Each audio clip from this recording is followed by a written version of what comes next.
All right, and then immediately we're right back here with part 2. So let's go ahead and get this cocoa core cut open, or tear it open anyways, whatever. This one doesn't look like it needs a knife, so I just pull the tape out of the way here.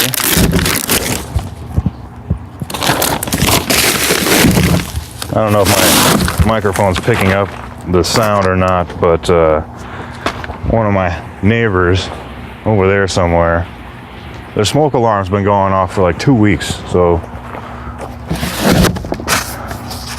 at nighttime when it's really quiet and I have the window open, I can hear it, and it's really annoying. And I can tell by the pattern that it's a smoke alarm.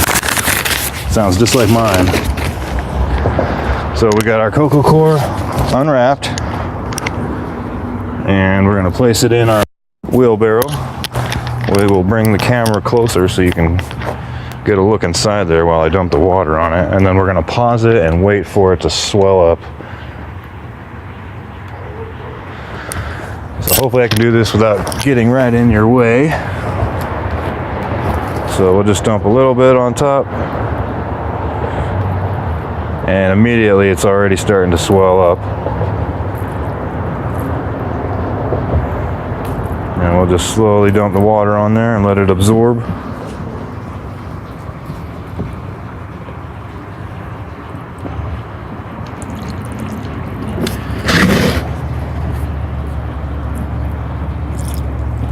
Alright.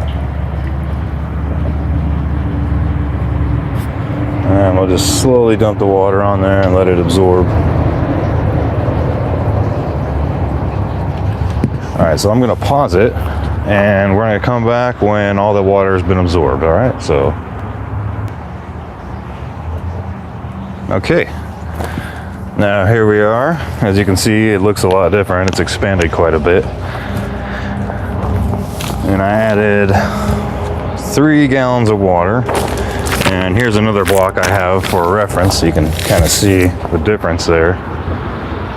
So it still hasn't absorbed all the water yet, but I'm going to go ahead and go with that for now. So we're just going to break this up in here. Without soaking it in water, you could never do this. When it's compacted and dry, it's quite hard to work with. Looks like we may need a little bit more water, but we're going to put this, I'm going to break off as much of this chunk as I can here. We don't want it too wet either. So you want to grab a handful like so and squish it. And if I squish it really hard, some water comes out. So we're right about the moisture level that I want. So we're going to go ahead and grab our seedling tray. This guy here. And we're just going to put that over there for now, and put this guy in the wheelbarrow and have at it. Just dump it in there with your hands.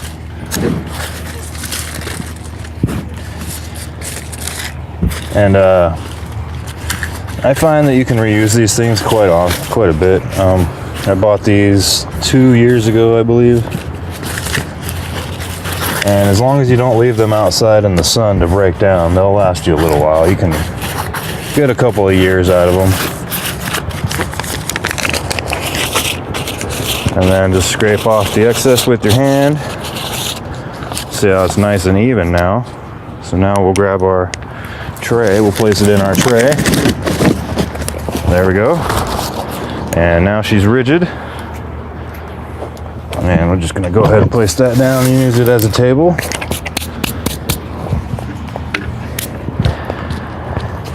Now, some seeds this won't work with because obviously not all seeds are created equal. So we're going to start off with, let's go with the Romanesco broccoli. And I got my tag ready. And I'm going to plant, let's go with 8. So I have a pen here, a little cheater. I'll just use the bottom of this to make a tiny hole. And it is November, and I live in Arizona, so broccoli is in the,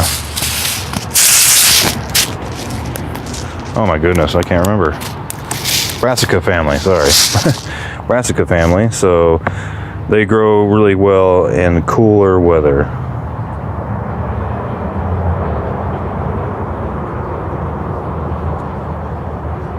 Alright, we got 10 of those.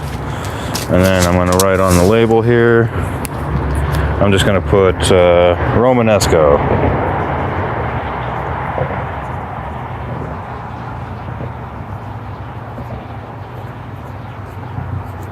Okay. And since I'm the only one that has to read that, my handwriting doesn't have to be awesome. And then usually when I use a tray like this, I'll make a little map, a pattern on here, so it matches where the seeds are located. So we got 1, 2, 3, 4, 1, 2, 3, and 1, 2, 3. So we have 10. And then as you can see the pattern on here, that matches the pattern right here. So we'll put this guy in the first one and grab some seeds. I'll just tear the top off. And then when I'm done with these, I'll store them in the freezer.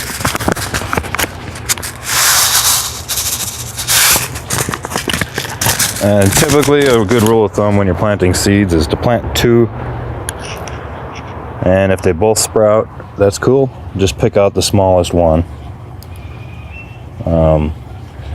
Actually, in my case, since after they sprout, they'll go into my aquaponics system. I will leave them together if there's 2, because in the aquaponics system, they have plenty of water and nutrients, so the plants aren't fighting each other under the ground as they would if you were using soil.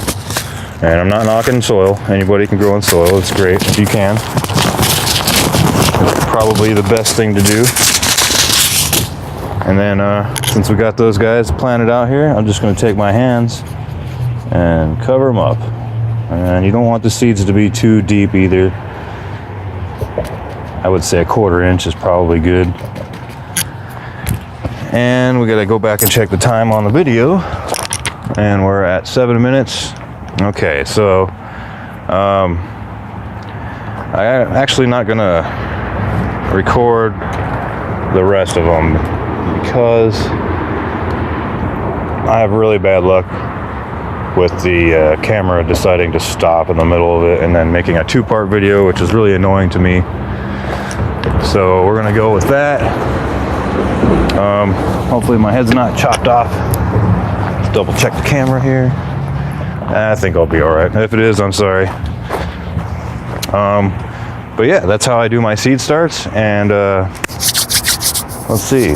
Oh, we have a avocado sprout that I want to get going too, but we'll have to do that on another video, I think. But while I have you guys here, we'll go ahead and go around the yard real quick and look at the progress of some of the other plants. So bear with me here. You're going to hear a pop noise as I unplug the microphone, or I can just pause it. Okay, so I think if we do this really quick, we should be able to get a little bit of show and tell. We got some massive tomato plant here. I just kind of let it go crazy. We got our mustard greens. They're doing good. Have some bug damage in there, but that's just all part of the game. There's another nice tomato going crazy here. We've got a pepper plant in there, and I believe that's a Jupalochia, but we're not going to go through and name everything. I kind of have to hurry here. We've got some monster radishes, look like potatoes. I'm letting those 2 go to seed. And then we're just going to go over here to the Dutch buckets. Running out of time, I got to make this quick. So we got our avocado, Carolina Reaper, yellow Scotch bonnet. And then, like I normally say, I don't remember what these are because I either didn't label them or the labels blew away. And then we've got our big Zac here, and we've got a couple of dragon fruits, my lemon tree. And then over here, we'll show some purple cabbage, Swiss chard, romaine lettuce, some basil, some more herbs, some spinach with some bug damage, broccoli. Gotta get in there and get the bugs out. Get those doggone loopers in there again. I got some trichogrammas on order, and those are supposed to be predatory insects that take care of moth larvae. So I'm gonna try those out and see if they help. If not, no big deal. Then we've got our strawberries, eggplants.